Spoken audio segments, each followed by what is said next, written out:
Hello everyone, and welcome to Kevin's Seventh Heaven. Today we are going to read Stave 3 of A Christmas Carol by Charles Dickens, the second of the three spirits.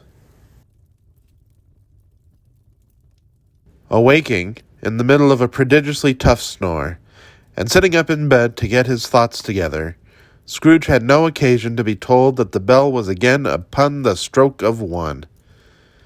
He felt that he was restored to consciousness in the right nick of time, for the especial purpose of holding a conference with the second messenger dispatched to him through Jacob Marley's intervention.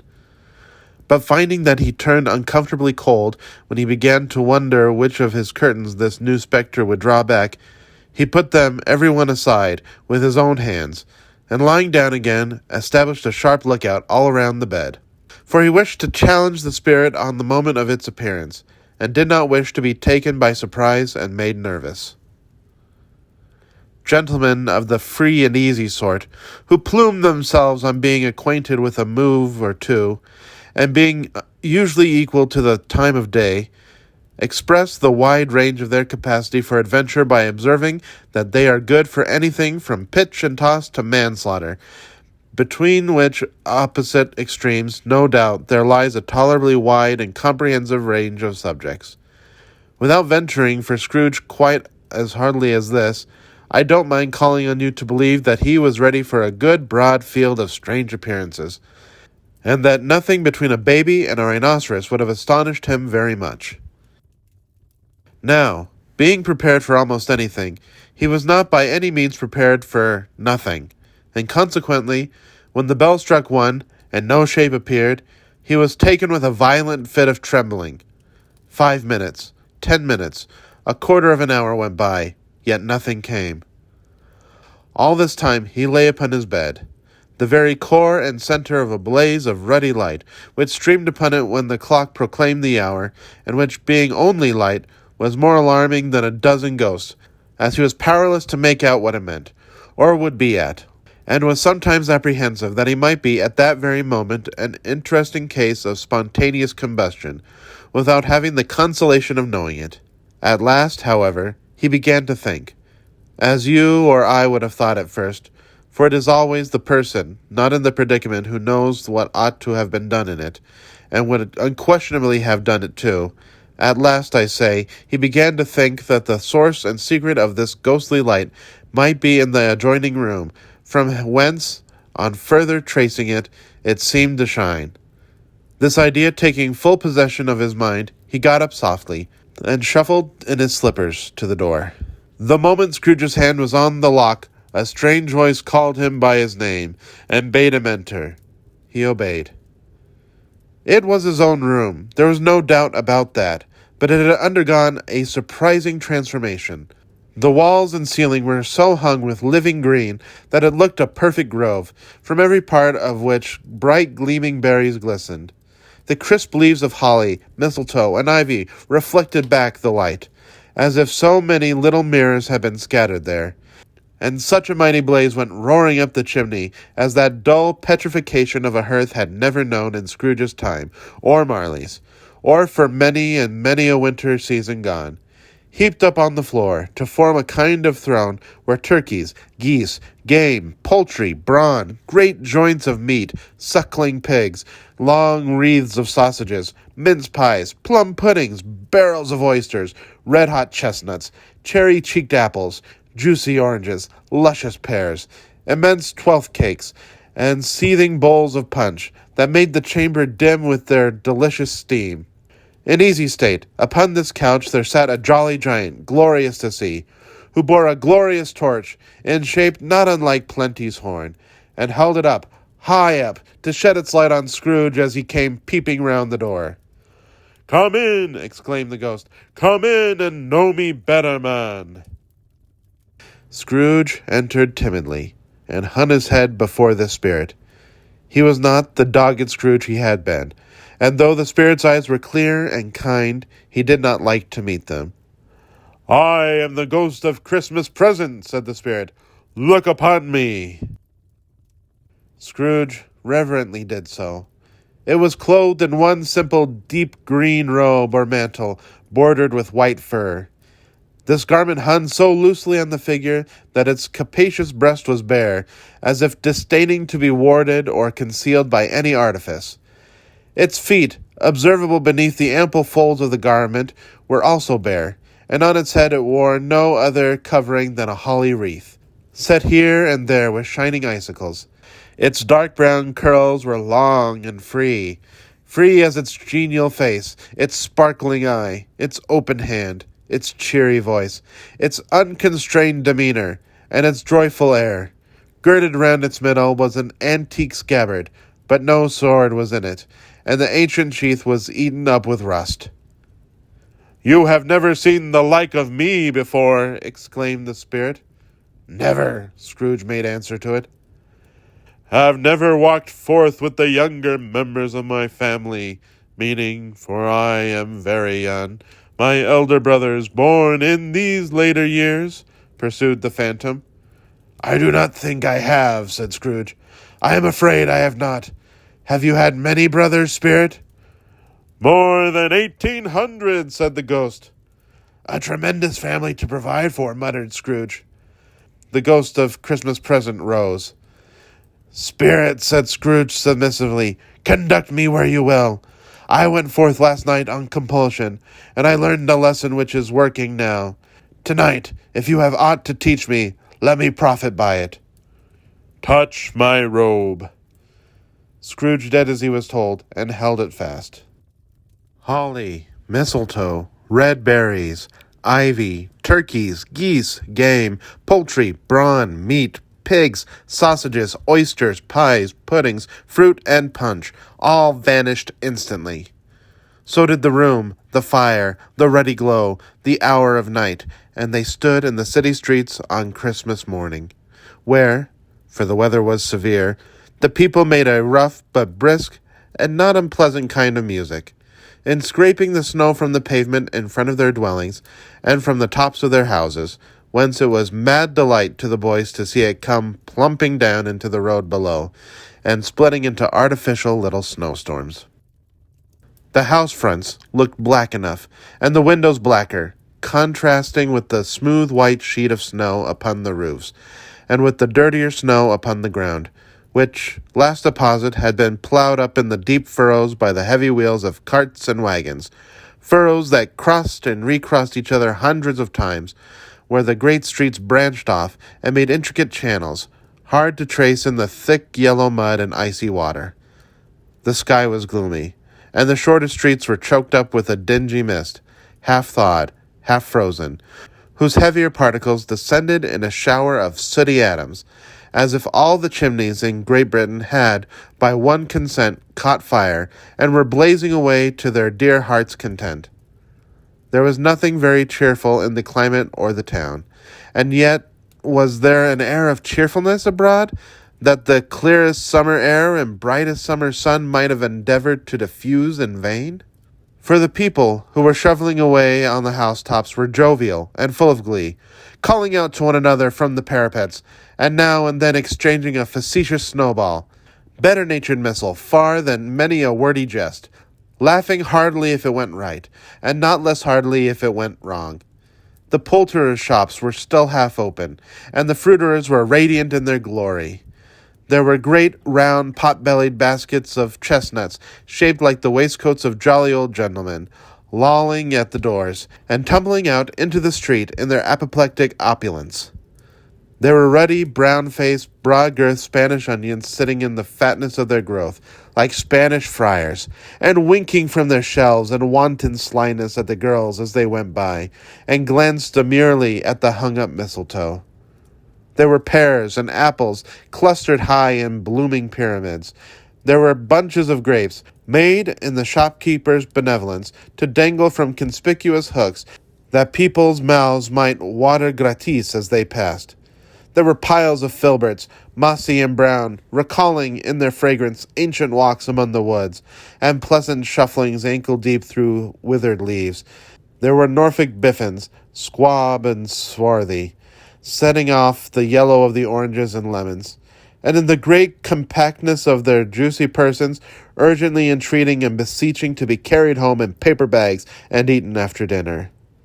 The very gold and silver fish, set forth among the choice fruits in a bowl, though members of a dull and stagnant-blooded race, appeared to know that there was something going on, and, to a fish, went gasping round and round their little world in slow and passionless excitement. The grocers! Oh, the grocers! Nearly closed with perhaps 2 shutters down, or 1, but through those gaps such glimpses! It was not alone that the scales descending on the counter made a merry sound, or that the twine and roller parted company so briskly, or that the canisters were rattled up and down like juggling tricks, or even that the blended scents of tea and coffee were so grateful to the nose, or even that the raisins were so plentiful and rare, the almonds so extremely white, the sticks of cinnamon so long and straight, the other spices so delicious, the candied fruits so caked and spotted with molten sugar as to make the coldest lookers-on feel faint, and subsequently bilious. Nor was it that the figs were moist and pulpy, or that the French plums blushed in modest tartness from their highly decorated boxes, or that everything was good to eat in its Christmas dress, but the customers were all so hurried and so eager in their hopeful promise of the day that they tumbled up against each other at the door, crashing their wicker baskets wildly, and left their purchases upon the counter, and came running back to fetch them, and committed hundreds of the like mistakes in the best humor possible, while the grocer and his people were so frank and fresh that the polished hearts with which they fastened their aprons behind might have been their own, worn outside for general inspection, and for Christmas daws to peck at if they chose. But soon the steeples called good people all to church and chapel, and away they came, flocking through the streets in their best clothes and with their gayest faces, and at the same time there emerged from scores of by-streets, lanes, and nameless turnings innumerable people, carrying their dinners to their bakers' shops. The sight of these poor revellers appeared to interest the spirit very much, for he stood with Scrooge beside him in a baker's doorway, and taking off the covers as their bearers passed, sprinkled incense on their dinners from his torch. And it was a very uncommon kind of torch, for once or twice, when there were angry words between some dinner carriers who had jostled each other, he shed a few drops of water on them from it, and their good humour was restored directly. For they said it was a shame to quarrel upon Christmas Day. And so it was. God love it, so it was. In time the bells ceased, and the bakers were shut up, and yet there was a genial shadowing forth of all these dinners, and the progress of their cooking, in the thawed blotch of wet above each baker's oven, where the pavement smoked as if the stones were cooking too. "Is there a peculiar flavor in what you sprinkle from your torch?" asked Scrooge. "There is, my own." "Would it apply to any kind of dinner on this day?" asked Scrooge. "To any kindly given, to a poor one most." "Why to a poor one most?" asked Scrooge. "Because it needs it most." "Spirit," said Scrooge after a moment's thought, "I wonder you, of all the beings in the many worlds about us, should desire to cramp these people's opportunities of innocent enjoyment." "I?" cried the spirit. "You would deprive them of their means of dining every 7th day, often the only day on which they can be said to dine at all," said Scrooge, "wouldn't you?" "I?" cried the spirit. "You seek to close these places on the 7th day," said Scrooge, "and it comes to the same thing." "I seek," exclaimed the spirit. "Forgive me if I am wrong. It has been done in your name, or at least in that of your family," said Scrooge. "There are some upon this earth of yours," returned the spirit, "who lay claim to know us, and who do their deeds of passion, pride, ill will, hatred, envy, bigotry, and selfishness in our name, who are as strange to us and all our kith and kin as if they had never lived. Remember that, and charge their doings on themselves, not us."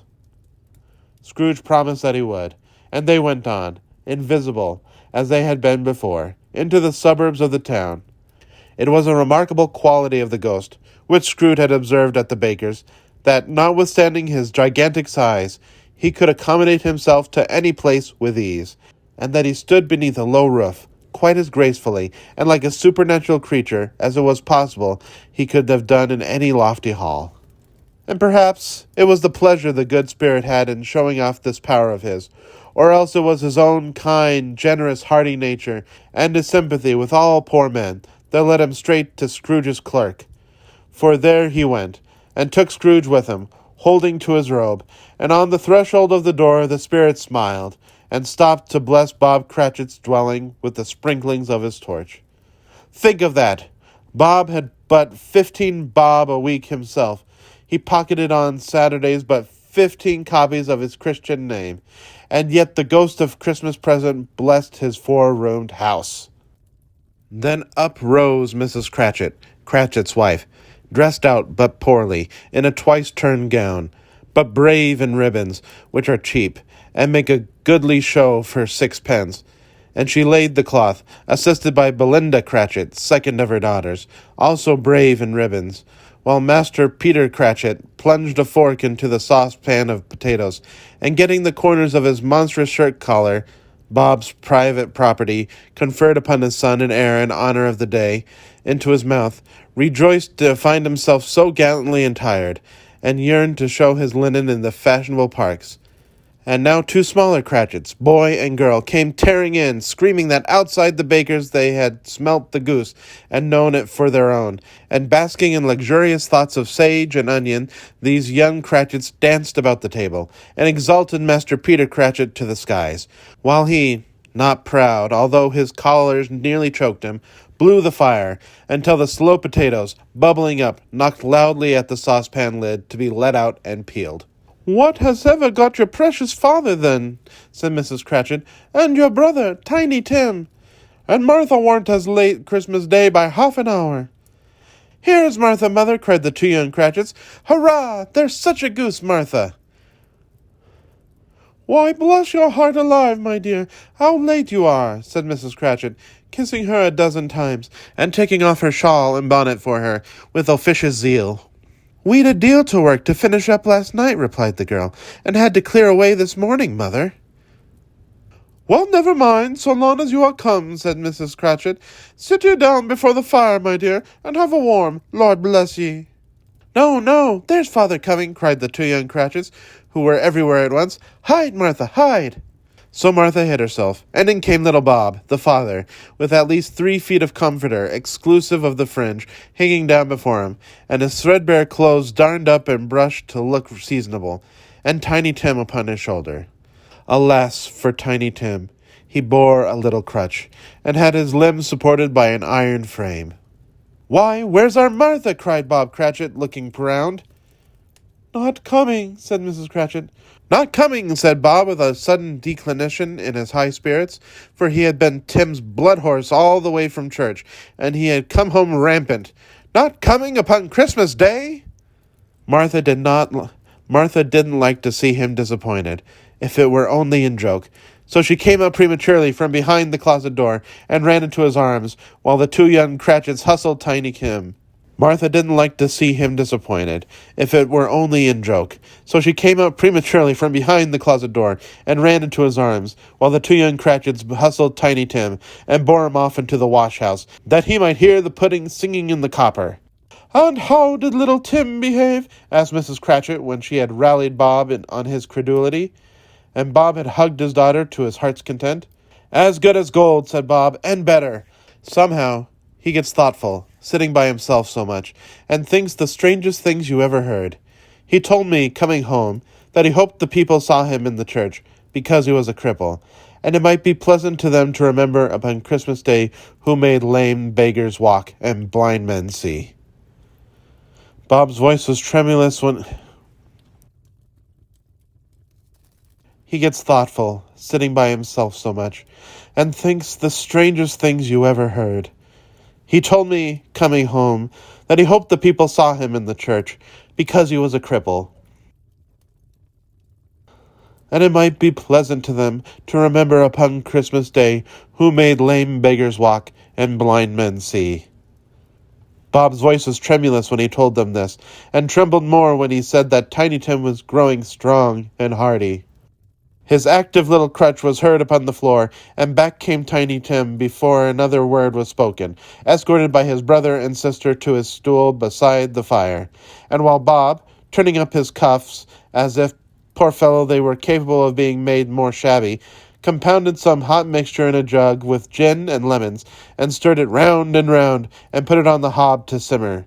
Master Peter and the two ubiquitous young Cratchits went to fetch the goose, with which they soon returned in high procession. Such a bustle ensued that you might have thought a goose the rarest of all birds, a feathered phenomenon to which a black swan was a matter of course, and in truth it was something very like it in that house. Mrs. Cratchit made the gravy, ready beforehand in a little saucepan, hissing hot. Master Peter mashed the potatoes with incredible vigor. Miss Belinda sweetened up the applesauce. Martha dusted the hot plates. Bob took Tiny Tim beside him in a tiny corner at the table. The two young Cratchits set chairs for everybody, not forgetting themselves, and mounting guard upon their posts, crammed spoons into their mouths, lest they should shriek for goose before their turn came to be helped. At last the dishes were set on, and grace was said.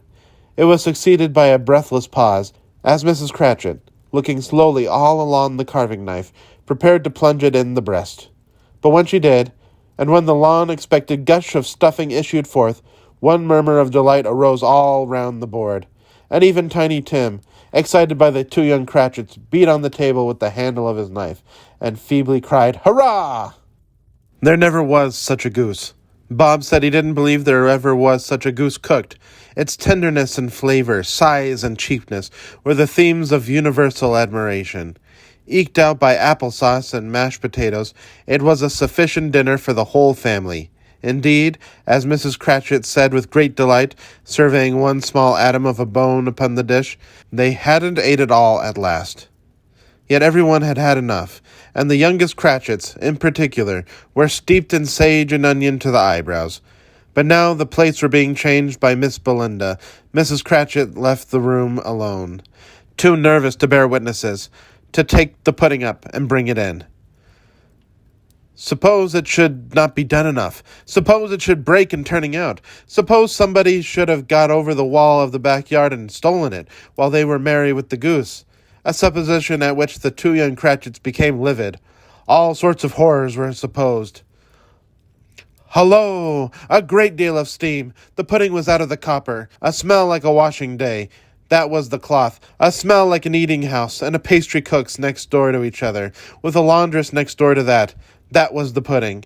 In half a minute Mrs. Cratchit entered, flushed, but smiling proudly, with the pudding, like a speckled cannonball, so hard and firm, blazing in half a quartern of ignited brandy, and bedight with Christmas holly stuck into the top. "Oh, a wonderful pudding!" Bob Cratchit said, and calmly, too, that he regarded it as the greatest success achieved by Mrs. Cratchit since their marriage. Mrs. Cratchit said that, now the weight was off her mind, she would confess she had her doubts about the quantity of flour. Everybody had something to say about it, but nobody said or thought it was at all a small pudding for a large family. It would have been flat heresy to do so. Any Cratchit would have blushed to hint at such a thing. At last, the dinner was all done. The cloth was cleared, the hearth swept, and the fire made up. The compound in the jug being tasted and considered perfect, apples and oranges were put upon the table, and a shovelful of chestnuts on the fire. Then all the Cratchit family drew round the hearth in what Bob Cratchit called a circle, meaning half a one, and at Bob Cratchit's elbow stood the family display of glass, 2 tumblers and a custard cup without a handle. These held the hot stuff from the jug, however, as well as golden goblets would have done, and Bob served it out with beaming looks, while the chestnuts on the fire sputtered and crackled noisily. Then Bob proposed, "A Merry Christmas to us all, my dears. God bless us," which all the family re-echoed. "God bless us, every one," said Tiny Tim, the last of all. He sat very close to his father's side, upon his little stool. Bob held his withered little hand to his, as if he loved the child, and wished to keep him by his side, and dreaded that he might be taken from him. "Spirit," said Scrooge, with an interest he had never felt before, Tell me if Tiny Tim will live." "I see a vacant seat," replied the ghost, "in the poor chimney corner, and a crutch without an owner, carefully preserved. If these shadows remain unaltered by the future, the child will die." "Oh, no, no," said Scrooge. "Oh, no, kind spirit. Say he will be spared." "If these shadows remain unaltered by the future, none other of my race," returned the ghost, "will find him here. What then? If he be like to die, he had better do it, and decrease the surplus population." Scrooge hung his head to hear his own words quoted by the spirit, and was overcome with penitence and grief. "Man," said the ghost, "if man you be in heart, not adamant, forbear that wicked cant until you have discovered what the surplus is, and where it is. Will you decide what men shall live, what men shall die? It may be that, in the sight of heaven, you are more worthless and less fit to live than millions like this poor man's child. O God, to hear the insect on the leaf pronouncing on the too much life among his hungry brothers in the dust." Scrooge bent before the ghost's rebuke, and trembling cast his eyes upon the ground. But he raised them speedily on hearing his own name. "Mr. Scrooge," said Bob. "I'll give you Mr. Scrooge, the founder of the feast." "The founder of the feast, indeed!" cried Mrs. Cratchit, reddening. "I wish I had him here. I'd give him a piece of my mind to feast upon, and I hope he'd have a good appetite for it." "My dear," said Bob, "the children! Christmas Day!" "It should be Christmas Day, I am sure," said she, "on which one drinks the health of such an odious, stingy, hard, unfeeling man as Mr. Scrooge. You know he is, Robert. Nobody knows it better than you do, poor fellow." "My dear," was Bob's mild answer, "Christmas Day." "I'll drink his health for your sake, and the day's," sighed Mrs. Cratchit, "not for his. Long life to him, a Merry Christmas, and a Happy New Year. He'll be very merry and very happy, I have no doubt." The children drank the toast after her. It was the first of their proceedings which had no heartiness in it. Tiny Tim drank it last of all, but he didn't care twopence for it. Scrooge was the ogre of the family. The mention of his name cast a dark shadow on the party, which was not dispelled for full 5 minutes. After it had passed away, they were 10 minutes merrier than before, from the mere relief of Scrooge the baleful being done with. Bob Cratchit told them how he had a situation in his eye for Master Peter, which would bring in, if obtained, full 5 and 6 pence weekly. The two young Cratchits laughed tremendously at the idea of Peter's being a man of business, and Peter himself looked thoughtfully at the fire from between his collars, as if he were deliberating what particular investments he should favor when he came into the receipt of that bewildering income. Martha, who was a poor apprentice of a milliner's, then told them what kind of work she had to do, and how many hours she worked at a stretch, and how she meant to lie abed tomorrow morning for a good long rest. Tomorrow being a holiday she passed at home.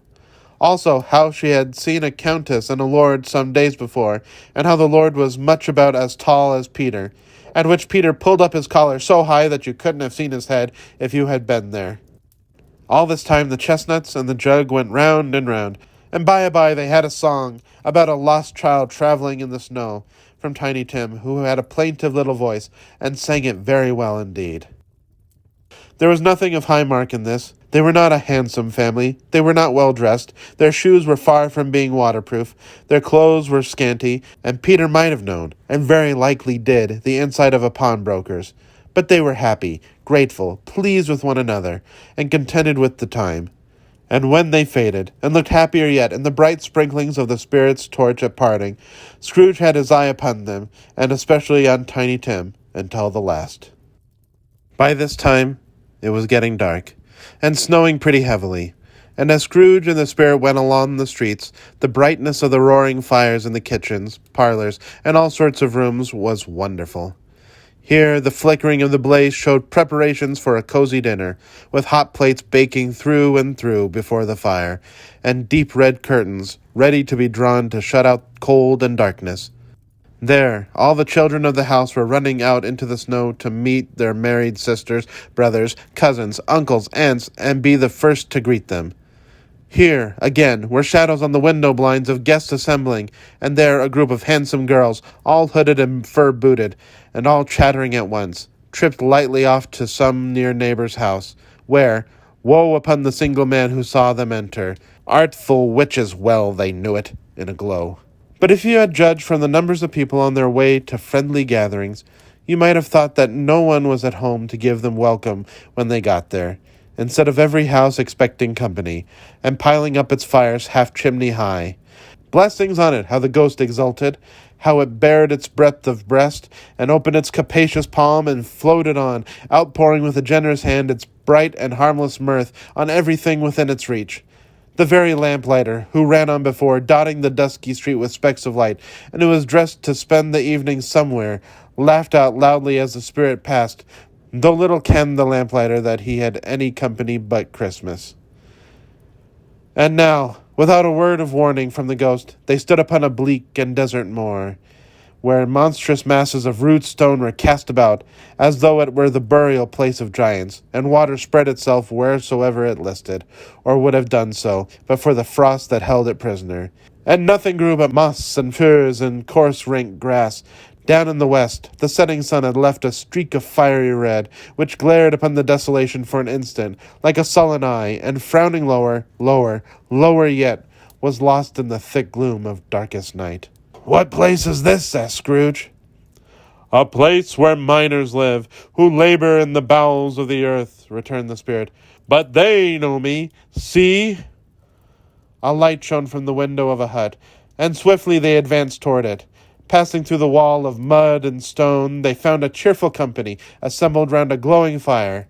An old man and woman, with their children and their children's children, and another generation beyond that, all decked out gaily in their holiday attire.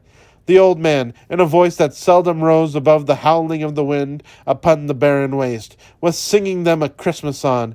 It had been a very old song when he was a boy, and from time to time they all joined in the chorus. So surely as they raised their voices, the old man got quite blithe and loud, and so surely as they stopped, his vigor sank again. The spirit did not tarry here, but bade Scrooge hold his robe, and passing on above the moor, sped, whither? Not to sea, to sea. To Scrooge's horror, looking back, he saw the last of the land, a frightful range of rocks behind them, and his ears were deafened by the thundering of water, as it rolled and roared and raged among the dreadful caverns it had worn, and fiercely tried to undermine the earth. Built upon a dismal reef of sunken rocks, some league or so from shore, on which the waters chafed and dashed the wild year through, there stood a solitary lighthouse. Great heaps of seaweed clung to its base, and storm birds, born of the wind, one might suppose of seaweed of the water, rose and fell upon it like the waves they skimmed. But even here, two men who watched the light and made a fire that through the loophole in the thick stone wall shed out a ray of brightness on the awful sea. Joining their horny hands over the rough table at which they sat, they wished each other Merry Christmas in their can of grog, and one of them, the elder too, with his face all damaged and scarred with hard weather, as the figurehead of an old ship might be, struck up a sturdy song that was like a gale in itself. Again the ghost sped on, above the black and heaving sea, on, until being far away, as he told Scrooge from any shore, they lighted on a ship. They stood beside the helmsman at the wheel, the lookout in the bow, the officers who had the watch, dark, ghostly figures in their several stations. But every man among them hummed a Christmas tune, or had a Christmas thought, or spoke below his breath to his companion of some bygone Christmas day, with homeward hopes belonging to it. And every man on board, waking or sleeping, good or bad, had had a kinder word for one another on that day than on any day in the year, and had shared to some extent in its festivities, and had remembered those he cared for at a distance, and had known that they delighted to remember him. It was a great surprise to Scrooge, while listening to the moaning of the wind, and thinking what a solemn thing it was to move on through the lonely darkness over an unknown abyss, whose depths were secrets as profound as death. It was a great surprise to Scrooge, while thus engaged, to hear a hearty laugh. It was a much greater surprise to Scrooge to recognize it as his own nephew's, and to find himself in a bright, dry, gleaming room with the spirit standing smiling by his side, and looking at that same nephew with approving affability. "Ha-ha!" laughed Scrooge's nephew. "Ha-ha-ha! If you should happen, by any unlikely chance, to know a man more blessed in a laugh than Scrooge's nephew, all I can say is, I should like to know him too. Introduce him to me, and I'll cultivate his acquaintance. It is a fair, even-handed, noble adjustment of things, that while there is infection and disease and sorrow, there is nothing in the world so irresistibly contagious as laughter and good humor." When Scrooge's nephew laughed in this way, holding his sides, rolling his head, and twisting his face into the most extravagant contortions, Scrooge's niece, by marriage, laughed as heartily as he, and their assembled friends, being not a bit behindhand, roared out lustily. "Ha ha ha ha ha ha ha ha ha! He said that Christmas was a humbug, as I live," cried Scrooge's nephew. "He believed it, too." "More shame on him, Fred," said Scrooge's niece indignantly. "Bless those women. They never do anything by halves. They are always in earnest." She was very pretty, exceedingly pretty, with a dimpled, surprised-looking, capital face, a ripe little mouth that seemed made to be kissed, as no doubt it was, all kinds of good little dots about her chin, that melted into one another when she laughed, and the sunniest pair of eyes you ever saw in any little creature's head. Altogether, she was what you would have called provoking, you know, but satisfactory, too. Oh, perfectly satisfactory. "He's a comical old fellow," said Scrooge's nephew. "That's the truth, and not so pleasant as he might be. However, his offences carry their own punishment, and I have nothing to say against him." "I'm sure he's very rich, Fred," hinted Scrooge's niece. "At least you always tell me so." "What of that, my dear?" said Scrooge's nephew. "His wealth is of no use to him. He don't do any good with it. He don't make himself comfortable with it. He hasn't the satisfaction of thinking, ha ha ha, that he is ever going to benefit us with it." "I have no patience with him," observed Scrooge's niece. Scrooge's niece's sisters and all the other ladies expressed the same opinion. "Oh, I have," said Scrooge's nephew. "I am sorry for him. I couldn't be angry with him if I tried. Who suffers by his ill whims? Himself always. Here he takes it into his head to dislike us, and he won't come and dine with us. What's the consequence? He don't lose much of a dinner." "Indeed, I think he loses a very good dinner," interrupted Scrooge's niece. Everybody else said the same, and they must be allowed to have been competent judges, because they had just had dinner, and with the dessert upon the table, were clustered round the fire by lamplight. "Well, I am very glad to hear it," said Scrooge's nephew, "because I haven't any great faith in these young housekeepers. What do you say, Topper?" Topper had clearly got his eye upon one of Scrooge's niece's sisters, for he answered that a bachelor was a wretched outcast, who had no right to express an opinion on the subject. Whereat Scrooge's niece's sister, the plump one with the lace tucker, not the one with the roses, blushed. "Do go on, Fred," said Scrooge's niece, clapping her hands. "He never finishes what he begins to say. He is such a ridiculous fellow." Scrooge's nephew revelled in another laugh, and it was impossible to keep the infection off, though the plump sister tried hard to do it with aromatic vinegar. His example was unanimously followed. "I was only going to say," said Scrooge's nephew, "that the consequence of his taking a dislike to us and not making merry with us is, as I think, that he loses some pleasant moments, which could do him no harm. I am sure he loses pleasanter companions than he can find in his own thoughts, either in his mouldy old office or his dusty chambers. I mean to give him the same chance every year, whether he likes it or not, for I pity him. He may rail at Christmas till he dies, but he can't help thinking better of it. I defy him. If he finds me going there, in good temper, year after year, and saying, 'Uncle Scrooge, how are you?' If it only put him in the vein to leave his poor clerk £50, that's something. And I think I shook him yesterday." It was their turn to laugh now, at the notion of his shaking Scrooge, but being thoroughly good-natured and not much caring what they laughed at, so that they laughed at any rate, he encouraged them in their merriment, and passed the bottle joyously. After tea, they had some music, for they were a musical family, and knew what they were about when they sung a glee or catch, I can assure you.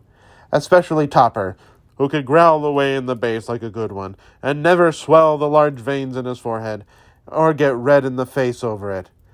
Scrooge's niece played well upon the harp, and played, among other tunes, a simple little air, a mere nothing you might learn to whistle it in 2 minutes, which had been familiar to the child who fetched Scrooge from the boarding school, as he had been reminded by the ghost of Christmas past.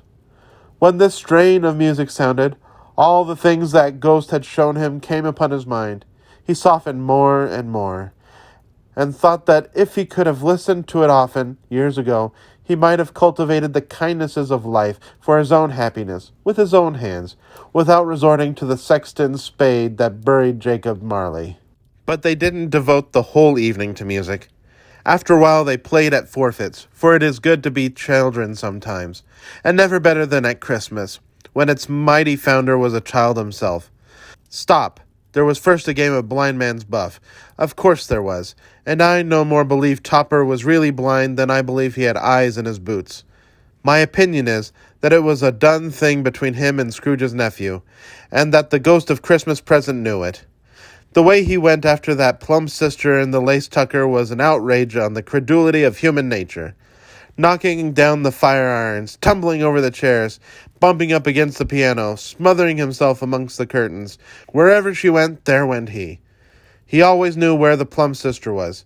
He wouldn't catch anybody else. If you had fallen up against him, as some of them did, on purpose, he would have made a feint of endeavoring to seize you, which would have been an affront to your understanding, and would instantly have sidled off in the direction of the plump sister. She often cried out that it wasn't fair, and it really was not.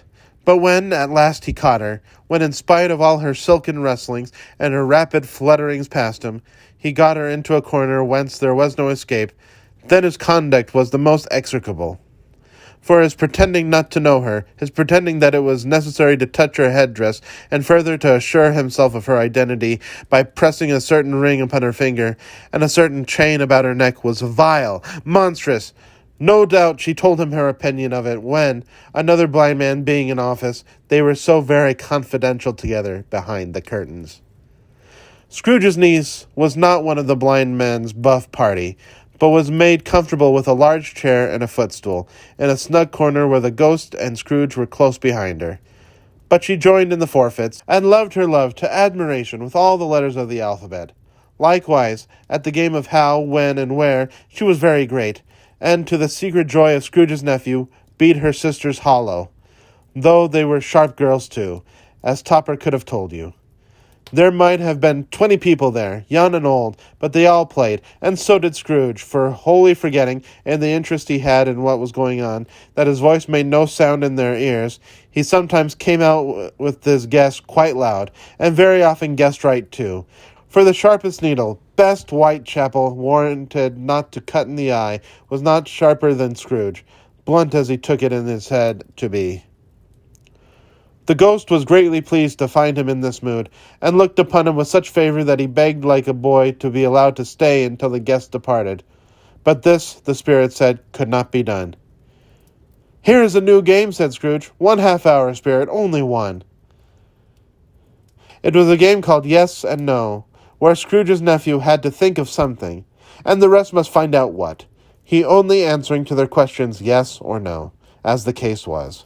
The brisk fire of questioning to which he was exposed elicited from him that he was thinking of an animal, a live animal, rather a disagreeable animal, a savage animal, an animal that growled and grunted sometimes, and talked sometimes, and lived in London, and walked about the streets, and wasn't made a show of, and wasn't led by anybody, and didn't live in a menagerie, and was never killed in a market, and was not a horse, or an ass, or a cow, or a bull, or a tiger, or a dog, or a pig, or a cat, or a bear.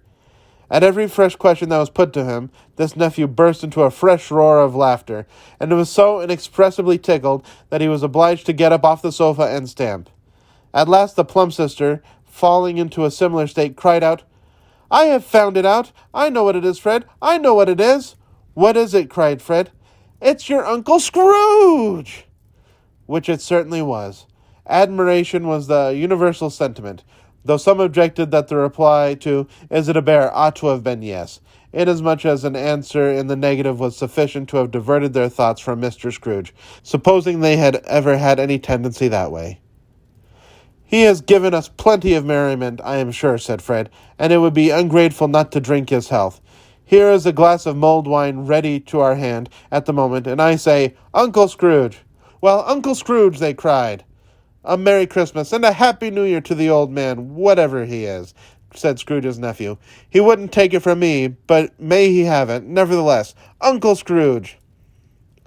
Uncle Scrooge had imperceptibly become so gay and light at heart that he would have pledged the unconscious company in return, and thanked them in an inaudible speech, if the ghost had given him time. But the whole scene passed off in the breath of the last words spoken by his nephew, and he and the spirit were again upon their travels. Much they saw, and far they went, and many homes they visited, but always with a happy end. The spirits stood beside sick beds, and they were cheerful. On foreign lands, and they were close at home. By struggling men, and they were patient in their greater hope. By poverty, and it was rich. In almshouse, hospital, and jail, in misery's every refuge, where vain man in his little brief authority had not made fast the door, and barred the spirit out, he left his blessing, and taught Scrooge his precepts. It was a long night, if it were only a night, but Scrooge had his doubts of this, because the Christmas holidays appeared to be condensed into the space of time they passed together. It was strange, too, that while Scrooge remained unaltered in his outward form, the ghost grew older, clearly older.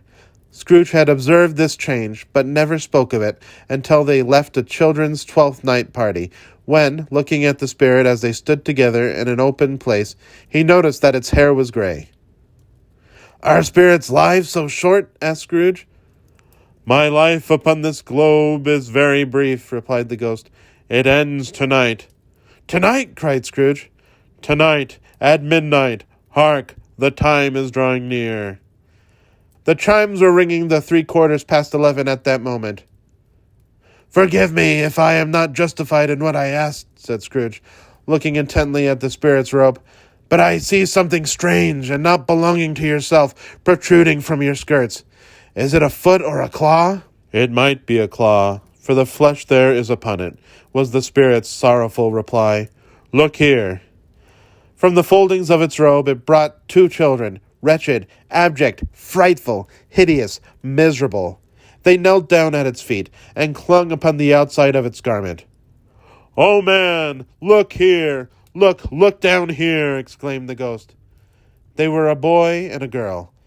Yellow, meager, ragged, scowling, wolfish, but prostrate, too, in their humility.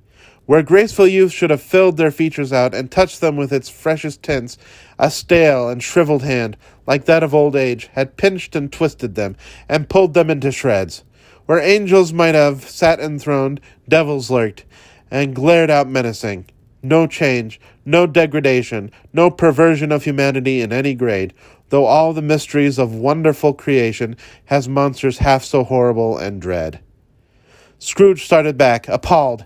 Having them shown to him in this way, he tried to say they were fine children, but the words choked themselves, rather than be parties to a lie of such enormous magnitude. "Spirit, are they yours?" Scrooge could say no more. "They are man's," said the spirit, looking down upon him, "and they cling to me, appealing from their fathers. This boy is ignorance, this girl is want.